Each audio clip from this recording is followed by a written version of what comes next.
1, 2, 3. Kita mulai aja ya. Oke, Mbak. Oke, bismillahirrahmanirrahim. Selamat datang kami ucapkan kepada teman-teman dari visual literasi ya, visual literasi.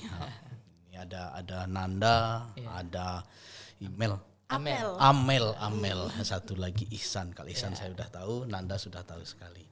Amel mungkin yang baru melihat baru melihat. Kemarin ada ya. Ada kemarin. Lupa, saya salah fokus. Oke. Ini mungkin kesempatan ini saya sebagai tuan rumah barangkali ya. Ya, betul banget sih. Tuan rumah, walaupun sebenarnya kami tak pernah mau menganggap ini sebagai rumah kami, ini rumah kita bersama lah ya. Jadi saya udah sampaikan berapa kali kalau semua fasilitas yang ada di sini harapannya menjadi miliknya masyarakat, miliknya kita semua. Nah, kebetulan kami diserahi tanggung jawab untuk mengelolanya, maka di sini mungkin bolehlah dibilang sebagai tuan rumah. Nah, kalau ini sebagai tuan rumah, maka kami mengucapkan selamat datang kepada teman-teman dari visual literasi. Nah, mungkin kita bisa langsung ngobrol aja ya. Pertama mungkin kepada Nanda deh, Nanda. Iya, boleh, Bang. Coba Nanda ceritakanlah untuk di podcast kita yang pertama ini apa dan bagaimana sebenarnya visual literasi itu sehingga menjadi begitu bagus. Kalau menurut kami itu sangat menarik lah. Tapi dari sisi perspektif Nanda kira-kira bagaimana? Oke, Bang. Kalau dari perspektif Nanda soal visual literasi ini kami memang membangun dengan satu tujuan, yang mana tujuan kami sendiri gimana Riau khususnya itu tahu soal digital dan apalagi soal yang kayak di desa atau daerah-daerah yang kurang kami kunjungi itu tahu soal digital ya. Di zaman dan era sekarang kalau nggak tahu digital rasanya ya nggak ada kehidupan lah rasanya. Iya, benar-benar. Kayak kita nggak terekspos di luar lah jadinya. Makanya akhirnya kami menemukan ya kawan-kawan yang sejalur dan sejalan sama kami. Jadi kami jadikan sebuah komunitas yang namanya visual literasi. Dan untuk visual literasi sendiri selain pemahaman soal literasi, kami juga paham soal bagaimana mengemas apa itu literasi, bagaimana mengemas bagaimana semua hal yang ada di sosial media itu kami pahami cara pengemasannya. Jadi kami lahirlah jadinya visual literasi dan itu di bawah Forum Taman Baca Masyarakat Riau. Dan kami fokusnya memang ke daerah digital itu. Digital ya, forum literasi, forum Taman Bacaan Masyarakat, tetapi tidak lepas dari itu juga sebenarnya ada kaitannya ya dengan forum visual literasi. Karena Forum Taman Bacaan Masyarakat itu kalau sepengetahuan kami dari ketua forum menyampaikan bahwa apapun bidangnya masyarakat perlu diberikan literasi. Forum Taman Bacaan Masyarakat sebenarnya punya tugas yang besar untuk itu. Nah, jadi mungkin ini perpanjangan dari Forum Taman Bacaan tetapi yang spesial ya, khusus membidangi digital. Ya, betul. Nah, kalau Amel sendiri bagaimana? Ya, betul. Amel. Iya, udah dari kapan ikut visual literasi, terus bagaimana kira-kira? Kalau ikut itu dari sekitar bulan Oktober November ya. Iya, sekitar bulan Oktober November. Terus juga awalnya ini kayak diajak lah gitu, kayak ada nih suatu komunitas gitu. Terus gimana kalau mau join, ayo gitu, sama-sama kita kembangkan. Apalagi ini juga baru gitu. Bagus sekali. Dari cara ngomongnya kami sudah membayangkan ini memang sudah bawaan air kelihatannya. Punya kemampuan untuk itu. Tadi pas begitu pertama kali kami mantau dari samping tadi. Udah cukup bagus. Kami mendengar saja ya dari mendengar. Oh, ini bagus sekali nih cara berdiskusinya, cara dialognya udah bagus, kayaknya udah arah ke sana. Kayaknya bagus sekali ya kalau yang seperti ini kita satukan dalam satu wadah komunitas ya. Komunitas kita bangun. Kami atas nama yang Unri sendiri sebenarnya pengen komunitas begini. Ya mungkin titipan kami lah. Ajak-ajak teman kami, mungkin adik-adik kami yang mahasiswa di Unri ini untuk bergabung. Siap. Kan visual literasi ini nggak hanya untuk kampus-kampus tertentu saja ya, ke semuanya. Betul. Ke semuanya. Nggak ada terkhusus ke siapa. Nah, sekarang Ihsan. Ini khusus nih San. Ihsan. Eksklusif. Sejak kapan ikut ini visual literasi? Kapanan? Ya Oktober, November. Awalnya ya segitulah, bulan segitu, karena diajak Nanda juga awalnya untuk ngadain event juga kemarin. Apalagi ya? Ya nggak apa-apa. Mengapa? Ayo. Kenapa mau ikut gitu? Ya kan banyak juga yang diajak juga nggak tertarik. Iya. Nah ini kok tertarik. Karena kayaknya ini bakalan banyak event-event yang kami buat nantinya. Terus event-event yang menarik. Apalagi kemarin acara Nobar sama Nobar Balada Siroy kemarin tuh asik. Nobar Balada Siroy. Oh, saya ingat Nobar Balada Siroy itu programnya ini Duta Baca ya? Iya. Duta Baca waktu itu. Ada datang ke sini Mas ya? Golagong. Mas Ya, Golagong, Mas iya. Golagong. Kalau saya kenal Mas Golagong itu tahun 2011. Itu beliau lagi aktif kali di Jakarta Utara, dia pegang, dia menulis banyak sekali cerita-cerita ini cerita.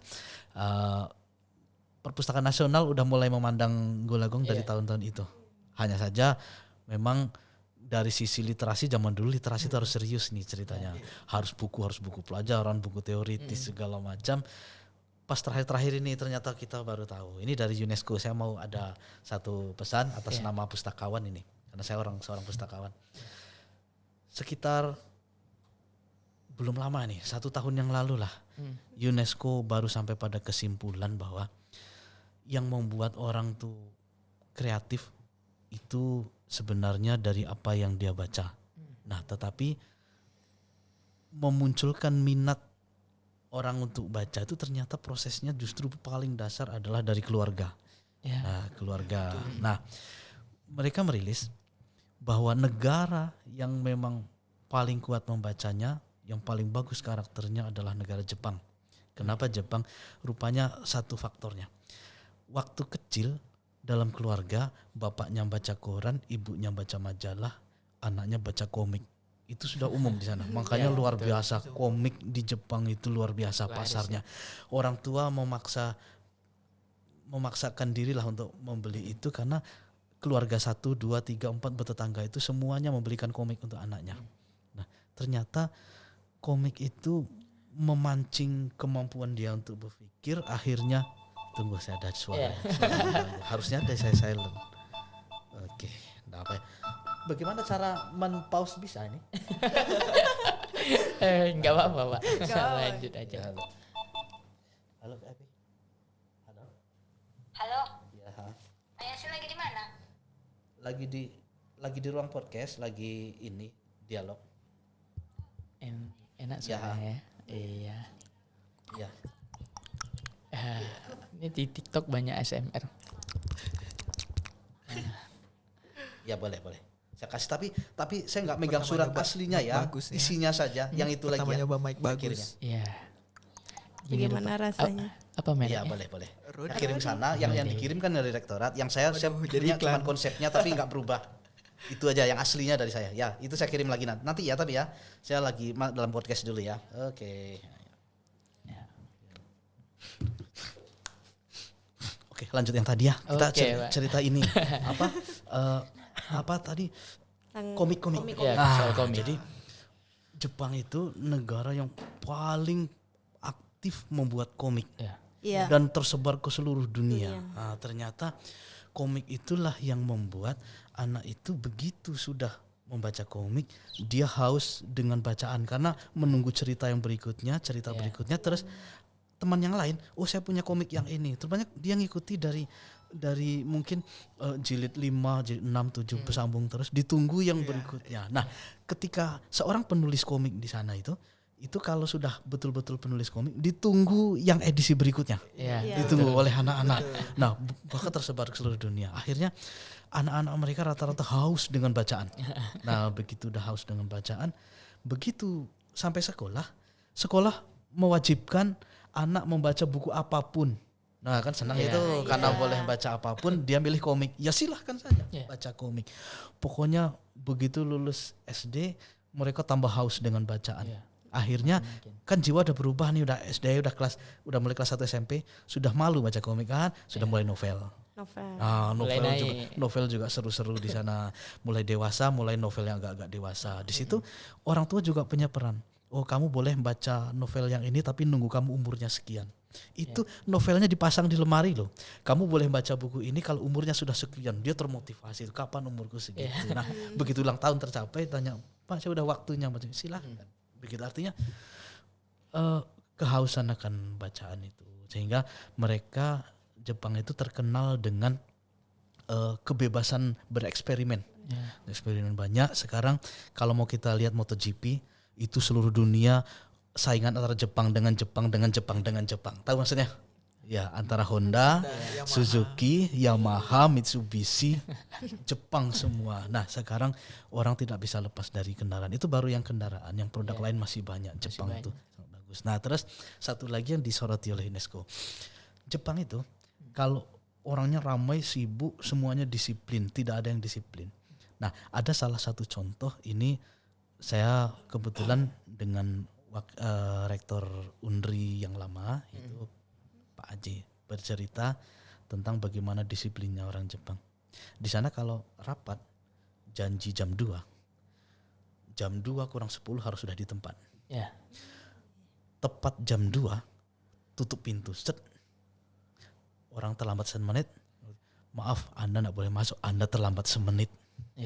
Begitu juga di sekolah, di kampus di sana. Maaf ya Anda terlambat semenit. Kalau di sini terlambat 15 menit masih ini. Nah, artinya mereka disiplin. Terus karakter itu ternyata bagus sekali dari kecil orang tua menanamkan kedisiplinan, kejujuran. Nah, dalam hal kejujuran yang luar biasa. Jepang itu kalau kita handphone ini misalnya di tempat ramai terletak, kita awasi dari jauh lah. Dari pagi sampai sore tunggu masih di situ handphonenya. Di Jepang. Dompet begitu juga, uang begitu juga. Mereka tahu ini bukan uang saya. Udah terlatih begitu. Jadi luar biasa di sana sampai dinobatkan sebagai negara paling jujur di dunia. Nah, terlepas mereka pernah jajah kita ya, tapi kita untuk jujur disiplinnya. Nah, itu dari mana sih mulainya? Dimulai dari literasi yang pertama dari keluarga, memberikan bacaan kepada anak. Nah, itu ternyata Perpustakaan Nasional udah mulai sadar itu. Baru tahun terakhir nih mulai sadar. Jauh juga Membaca itu anak diizinkan membaca apapun. Dulu kan enggak ya. Ingat dulu waktu saya sekolah dasar. Membaca komik tuh buruk. Iya. Ya kan, baca komik baca itu komik. jelek. Ya, saya tahu. Kayak sebuah kejahatan lah baca komik. Iya. Ternyata beda efeknya ya, beda ternyata hasilnya. Negara yang mengizinkan anak membaca apapun dengan yang melarang-larang tapi tidak memberikan alternatif ya kan, akhirnya tidak membaca. Gitu. Ngomong-ngomong soal komik Bang, ya. Amel sama Ihsan nih pecinta komik Bang. Ya nggak apa-apa, saya suka pecinta komik. Nah, harapannya awalnya menjadi pembaca, lama-lama menjadi pembuat komik. Iya betul. Amin. Oh ya, ada isu nih kemarin, ada yang mengcounter itu tadi. Ya tapi Jepang sekarang komiknya enggak mendidik. Pakaian apanya seksi-seksi dan itu juga. Ya, yang dari UNESCO nyampaikannya begini. Loh, hasil karya tulis itu tergantung keinginan pasar. Nah, harusnya Indonesia bisa membuat komik-komik berjilbab. Ya kan? Komik tentang sholat, komik. Ya buatlah, tapi tetap komik gitu. Artinya anak-anak itu kenapa komik itu penting? Balik ke visual ya. Anak-anak lebih mementingkan visual yang gambar yang atraktif ketimbang tulisannya. Ketimbang kata-kata yang tertulis ya. Gambar ya. Gitu. Perubahannya kalau nggak salah seperti yang di Jepang tadi, mulai 1 SMP mulai menyukai tulisannya, sedikit gambarnya. Kalau udah besar pengen yang tulisannya banyak, gambarnya sedikit. Nah, pas kecil itu gambarnya penting, komik itulah. Begitu maksud kami. Nah, kalau kita dapat dasar filosofi yang itu, nah, nanti bisa memberikan nilai tambah kepada kita komunitas visual literasi ini, memberikan muatan. Dan Iya. ayo Semoga sekarang dunia digital. Iya. Iya. Ayo Semoga. kita tanamkan gitu itu. Iya. Sekarang saya mau nanya lagi Iya. kepada Nanda lah dulu. Iya, Bang. Biasanya kan setiap komunitas kan punya angan-angan ya ke depannya mau membuat apalah yang besar gitu. Kira-kira sejauh termimpi oleh Nanda mungkin dengan teman-teman apa yang mau dibuat ke depannya yang besar gitu oleh visual literasi ini? Impian khususnya visual literasi. Impian kami ini lebih ke arah gimana kami jadi pelopornya orang-orang untuk gini loh, cara baik menggunakan sosial media. Gini loh, meliterasi orang-orang untuk menggunakan sosial media secara baik. Impian kami hanya itu. Karena nggak ada impian yang ya untuk kami sendiri, tapi kami mau impian yang bersifatnya itu untuk semua orang, universal. Semua apapun itu bisa menerima kami. Dan hal yang kami harapkan dan impikan orang-orang itu bisa membuat sebuah hal yang lebih dari kami. Jadi menghasilkan sebuah produk yang lebih dari kami juga. Tapi dari kami lah jadinya. Kami penggagas dan orang-orang bisa menggunakan itu secara bermanfaat. Itu Bang. Kalau Amel mungkin ada harapan besar lah. Ya, kalau harapan besarnya yang pasti komunitas ini bisa mengedukasi banyak orang lah gitu buat minat baca, terus juga banyak orang-orang yang lebih suka lah gitu. Jadi kan rata-rata kan orang kayak mager atau malas gitu buat membaca. Jadi dengan adanya kami untuk memberikan mereka edukasi, Kemasan baru lah gitu. Ya. Itu harapannya. Baik. coba sambung sama Isan. Sama aja sih sebenarnya. Yang penting intinya semoga komunitas ini nanti kedepannya bisa jadi pelopor untuk masyarakat luas sebagai pelopor literasi untuk media sosial. Media sosial ya. Amin. Jadi saya selaku yang boleh bilang wakili teknokrat lah ya di ini, saya mau cerita lagi tentang sosial media. Sekarang aktivitas manusia itu sudah di atas 50% itu sudah dunia maya. Kedepannya kemungkinan bakalan tambah banyak karena manusia tambah mager kedepannya. Nah, tahu kan yang Society 5 itu? Society 5. Apa namanya? Ini 5.0 yang dimulai dari Jepang itu. Saya balik ke Jepang, tapi saya nggak ada hubungannya sama yang tadi ya. Tapi memang itu lahir di Jepang. 5.0. Cepat atau lambat, itu manusia cukup dengan duduk di tempat tapi bisa ngerjakan apa-apa. Jadi segala hal bisa dikerjakan tanpa perlu kemana-mana. Ini teknologi semuanya full digital. Nah, saya mau cerita, ada teman saya satu orang di Jepang. Itu dia kerja, dapat gaji, semuanya dari digital, dapat dalam kartu.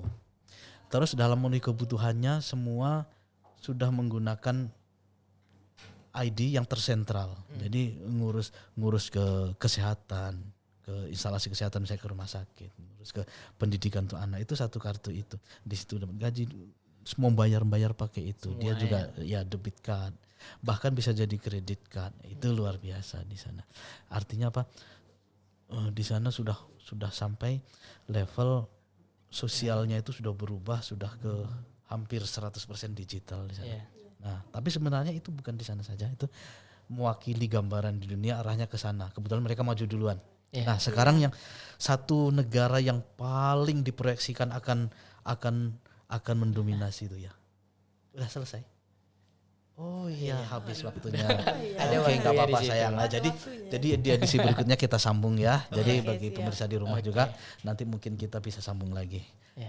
Saya atas nama pembawa acara barangkali di sini ucapkan terima kasih ya atas kehadiran teman-teman semua dari visual literasi. Mudah-mudahan kita cepat sukses kompak. Amin. Ya rabbal alamin.